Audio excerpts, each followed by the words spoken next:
Welcome back, everyone, to this episode of Dale's Rails. I'd like to say first thanks to all my subscribers. And this episode, I'll be covering the trains that I believe are responsible for leading up to the demise of steam during the pre-war era. I did have a bit of a situation, though, coming up with the right one, so I ended up with not one, not two, not three, but 4 new train sets. So pull up a seat and let's check these out, where the trains might be old, but they sure are nice. Well, I hope this is what it is I think I bought. This is another eBay purchase, and this is a Marx model.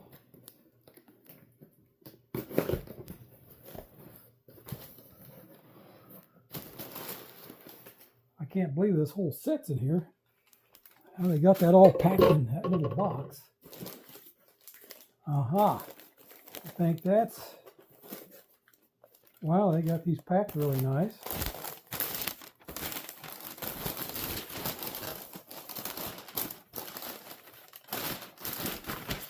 Here's the first one. That should be a clue. It's in not the best shape, but I knew that. And so there's that one.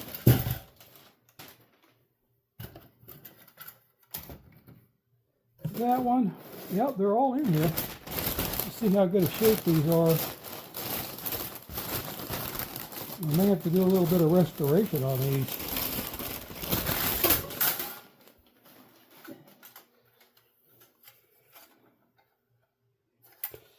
Here's that car.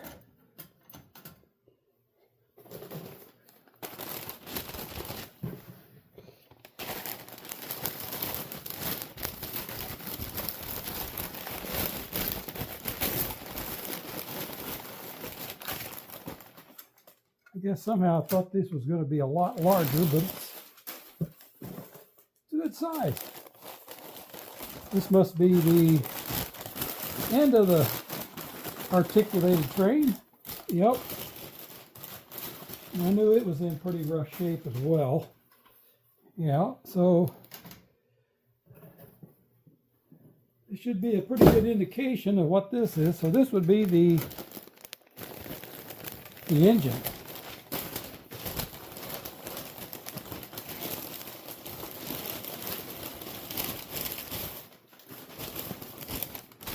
Okay. It's got some scuff marks. This has kind of lived in a rusty environment somewhere, and we got this part detached. Well, I brought the motor over here for the M10,000, to do some minor repairs. It's working really well now that I've cleaned it up and cleaned everything up real good on it to run properly. There's just a few minor issues. This little lever, which is pretty typical how they reverse the trains prior to using an electrical mechanical E-unit. So they just use a simple, this was kind of a 3-position switch. So you really, this direction, forward, center, neutral, all the way back is reverse. So this lever was a little bit loose, so I've tightened this rivet up in here. Just enough to give you some resistance, so this doesn't vibrate to the open position where the engine stops running. And the other issue I had, this motor being, if not 90 years old, close to 90, they had this old cloth insulation, and the idea would be go in and replace all that, but I usually don't really do any more repairs than what's really necessary at the time, just because sometimes you can just start chasing problems by creating new ones as you go. So that's why, for this reason, I'm just going to leave this piece of wire intact. There's no reason why I can't reuse it. And I really don't want to start putting heat on these switches in here and start, bending wires out of the way, just creating more issues. And so this little section of wire is missing the cloth insulation. It's a wire that runs from the switch to the brush holder. And you can see the close proximity it has to the motor frame here. There is a slight gap here, so it's not shorting out, but it's something that it helps the fact that this is a piece of solid, so it's retained its shape as if the insulation was still in place. But that's not to say you can't squeeze this and then, alter that. So what I'm going to do is just replace the insulation on this piece of wire. And it's pretty easy to do, even if you don't have any heat shrink. So what I'm going to do is just replace this with a piece of insulation off of another wire. Any low voltage wiring would work. So when I say low voltage, I'm talking like 24 volts or less wiring. Doesn't have to be line voltage wire. So I'm just going to take and strip off a piece of insulation here. You want to find something that's, close to the same size or maybe just a little bit larger. And you'll check it here real quick. Yeah, so that's plenty long enough. And then it's just a matter of, I can desolder it right here from the brush holder pretty easy.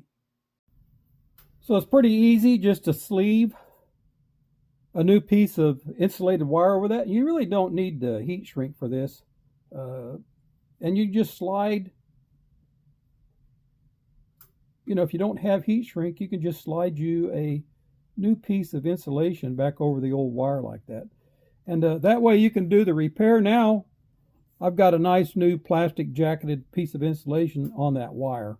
And then it's just a matter of soldering this back to the brush holder like it was.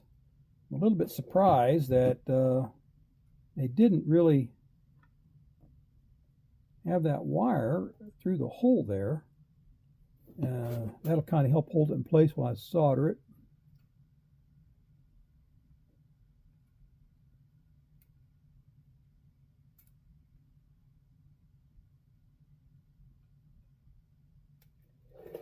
I think that's pretty good.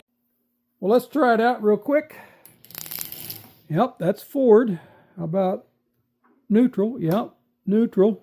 What about reverse? Yep, we got reverse. So everything seems to be working. Let's just let it run.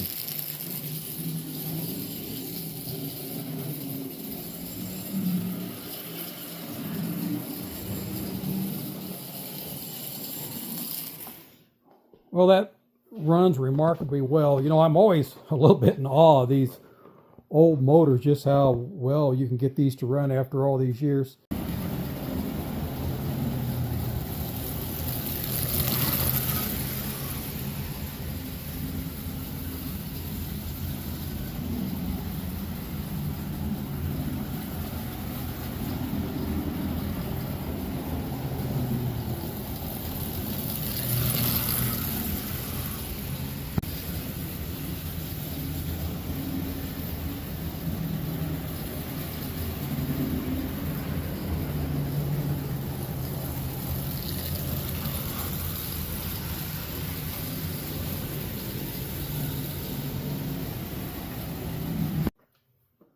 Well, these next items, I got caught up in the excitement and kind of went overboard and ended up with somehow 3 of these sets. These are the first 2, and one of these sets looked to be in really good shape, but the other 2 not so much.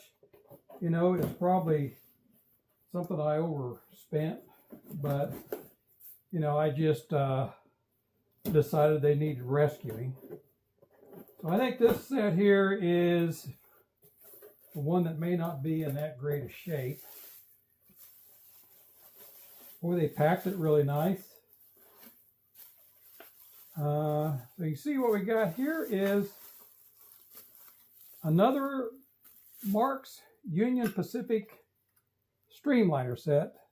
See, it's got a little bit of rust on there. I'm hoping I can maybe make that better somehow. Here's the engine. You know, it's not terrible. Got some damage here a little bit, but it's not terrible.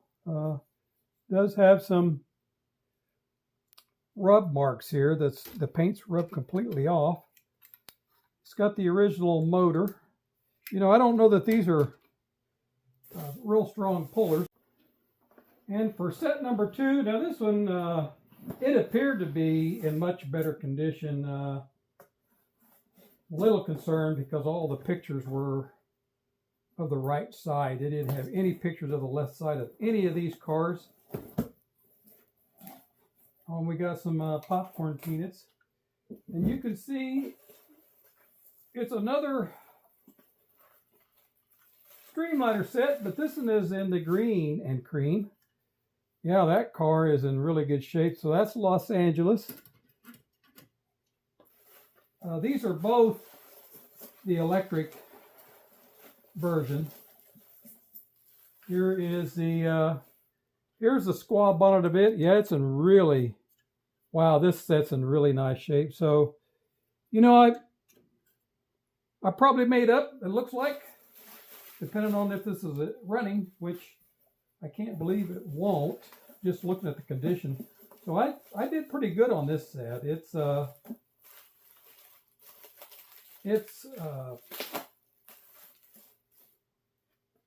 in really good condition. This is probably in better shape. This was probably worth a little more than what I paid for it, actually. So, you know, I came out ahead on this one. Looks like this one was a 3-car. So there's only 3 different cars.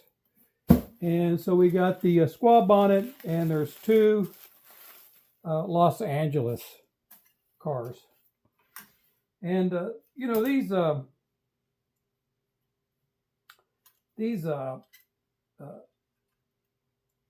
M10005s, they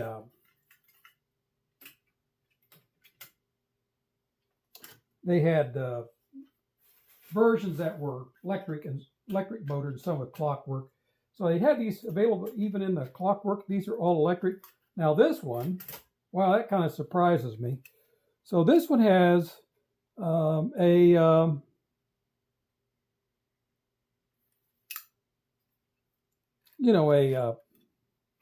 prewar, because these are prewar also. This one has an actual full-size prewar motor, so that's a bonus. And this one, you can see, has the smaller, less powerful, typical motor you would think of when you're thinking these M10000s, or at least I do. I don't know that I've seen too many of the cream and green that are electric. I've seen some that are clockwork, and I'm assuming, you know, maybe, I don't know, somebody could have possibly, I guess, changed the motor out. This looks in really good condition in there. It looks to me like,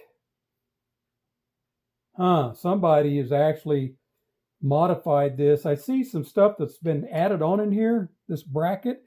So I'm guessing what somebody did, put an actual working light in it. So I don't know if these came with a headlight or not. I don't know enough about them. I don't think they did. You know, this one definitely doesn't. But this one, somebody looks to me like they modified it and put a headlight in it. I'm assuming this is the original motor. It's actually, should be the exact same motor that's in the M10000 I had over there. It looks like it's identical to that motor. But this motor here, oh, this one has a electrical mechanical E unit. It doesn't have a reversing switch. Now, I don't believe, not sure on these, on this type, if they have an E unit or not. I thought these might only run forward. Maybe that has an E unit in it. We'll try it out here a little bit, see if it runs.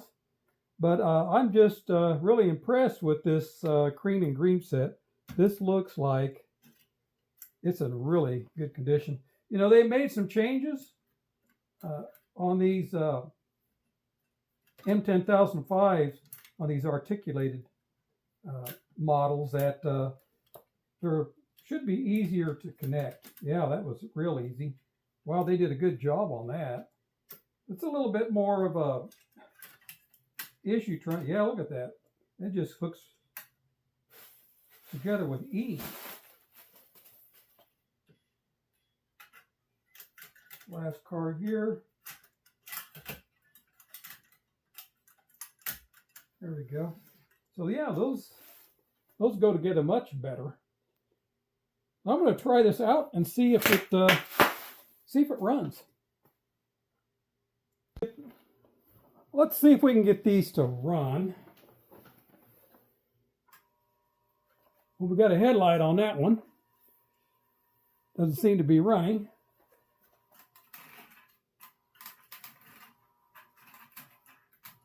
It's trying to. That one's going to take. Oh, wouldn't you know it, the old rusty one takes right off. So, it's going to need some work, though. You know, the one in really good shape, that surprises me. The old the rust bucket is working just fine. And this one wants to run. I think it's going to need some cleaning, but I think this is going to run with no problem. And this does have a reverse unit in it.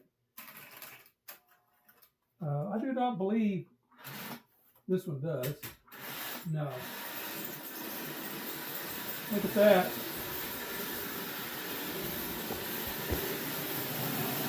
What are the odds the old rust bucket just takes off and runs?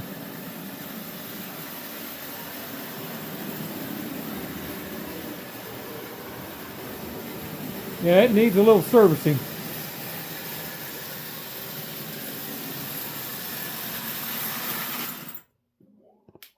Well, you know, that figures. I wasn't really given this much of a chance to run with that little wimpy motor in there and it being all rusty. It definitely needs some work. I know the issue with these are staying on the track is that you know, they don't really have actual trucks under here. They just have a single set of wheels punched through the side. There's no trucks. They don't really swivel. So these aren't the best, I understand, to going around curves. So this one went right around. There was no problem. Maybe it's the fact that I've got, you know, some larger curves for it to maneuver. Well, I don't know. How about that?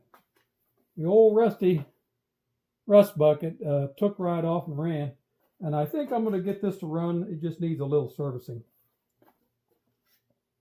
Well, here's a motor pulled out of there. It's you can see it's pretty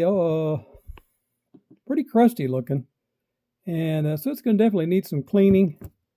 I'm just kind of tickled. It's has an actual E unit in it, and it appears to be all original. I'm assuming that this is the way this came, because that plate is really, that back mounting plate is designed for the notches on the back of the motor here. So, you know, the inside of these are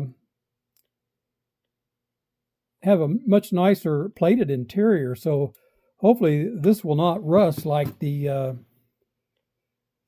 M10000 here. You guys can kind of see. I have cleaned this up in here a little bit. You can see the rusting that's going on in there. It was a lot worse than that until I cleaned that up a little bit. Well, you can see it's a little bit moldy in here, and it's amazing that this motor was trying to run in that condition. I think it would have ran too had the wheels not been so oxidized. So you can see how oxidized they are. So this motor is definitely a pre-war style motor, but it has an E unit. So I don't know if this motor was one of the first ones to pre-war versions to have an E unit. I'm not really sure when Marx switched over to the E unit, but it had to be somewhere between the M10000 and M10005 because these were both produced 1934, 1936 was the first year. I mean, these ran from 34 to 37. These were started production 36. I'm not sure when Mark stopped producing these, but this one definitely has the pre-war style motor in it. But, you know, the motor looks to be much older than the cars themselves, so I'm not really sure if this is the original motor or not. Well, this motor, as you can see, it was filthy. I mean, it was pretty bad in here. So I'm just going to get it all cleaned up and real quick here. You know, I thought I'd go ahead and show you guys just how, you know, cruddy these can be and actually still run. So it's it's always kind of a mystery to me how these can run so good as they do, sitting this long, not being used. So this has obviously been sitting a while. You wouldn't tell that by looking at the you know, the condition of the cars themselves. And I'm going to get this cleaned up real good, and you know, we'll get it back here on the layout and try it out real quick. I had a little issue. I had this happen, exact same thing happened on the N10000. This back wheel was so loose it just fell off. So, you know, this this pot metal looks to be in pretty good condition, the die-cast wheels here. I mean, one of the things you can get is zinc pest with this, but these look to be okay, so I don't know if these just loosen up on their own over time. But that wheel just, you know, it's just way too loose on there. So I'm going to probably put some thread locker on there, and hopefully that'll solve that problem. Well, here's that motor completely refurbished and ready to go. This next one, it's a pretty cheap little motor, so it's just only has one set of drive wheels. It doesn't even have two sets. You can't even really test this out without really putting it back in your shell, short of just using some alligator clips. You can't really run it. And this has a little crossbar that's not even attached to that. And if you noticed, you can change the brushes out, but there's really no way to pull the brush plate off, because this whole thing is the brush plate and the side of the motor all in one, and it's all designed where it's apparently not meant to come back apart. So I am missing one of these little captive nuts here on this particular side of the motor.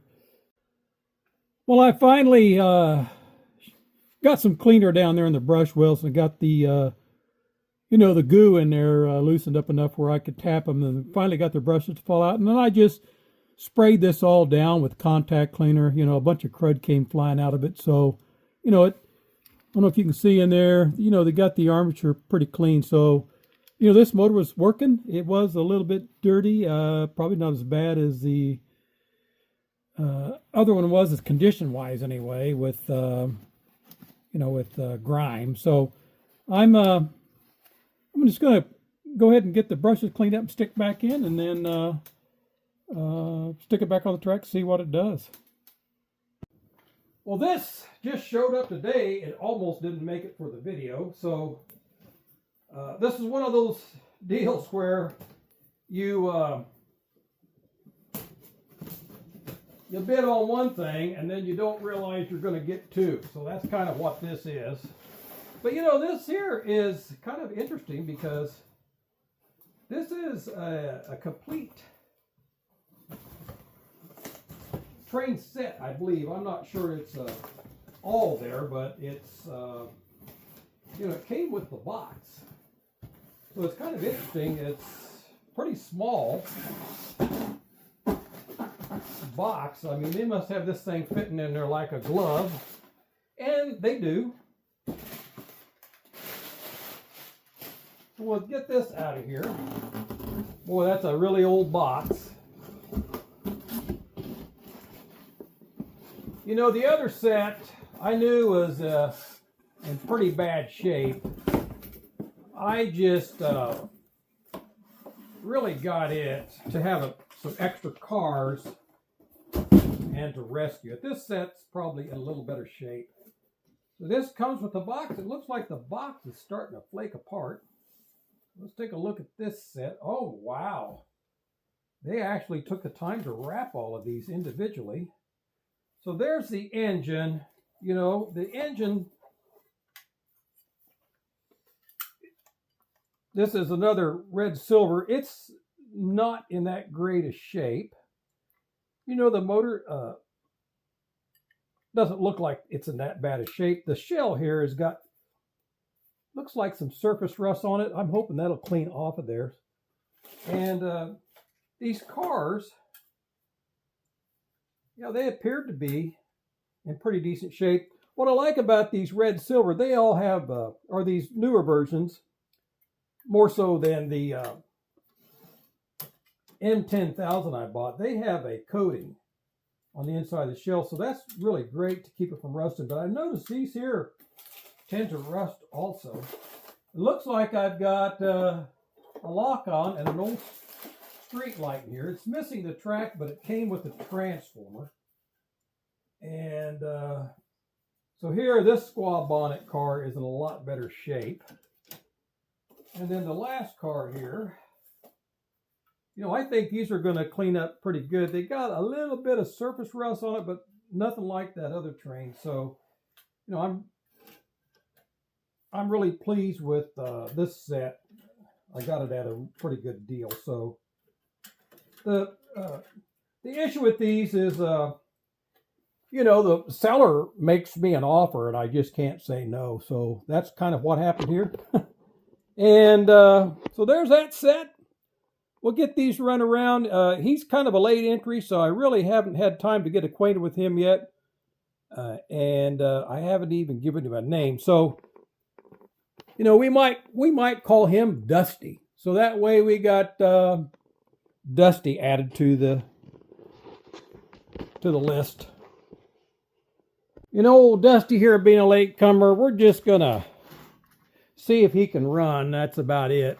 Yeah, looky there. He's trying. So yeah, I think he's gonna be fine. He just needs some servicing.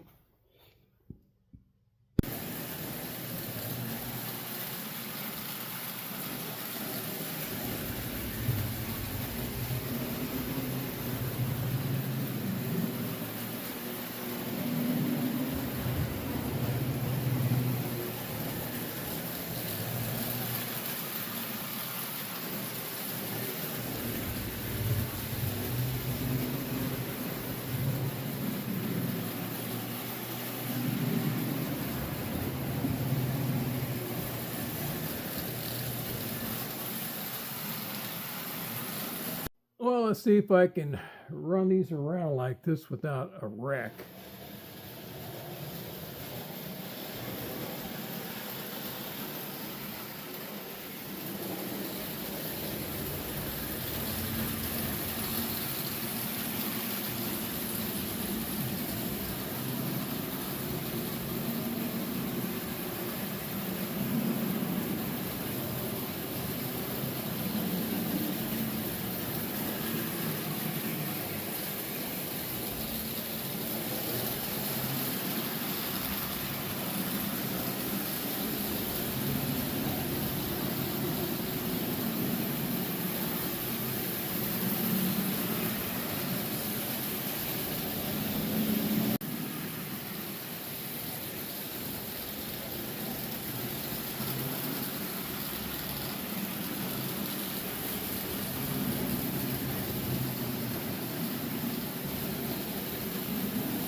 These Marx models of the Union Pacific Streamliners are often referred to by most hobbyists as a snake train for obvious reasons.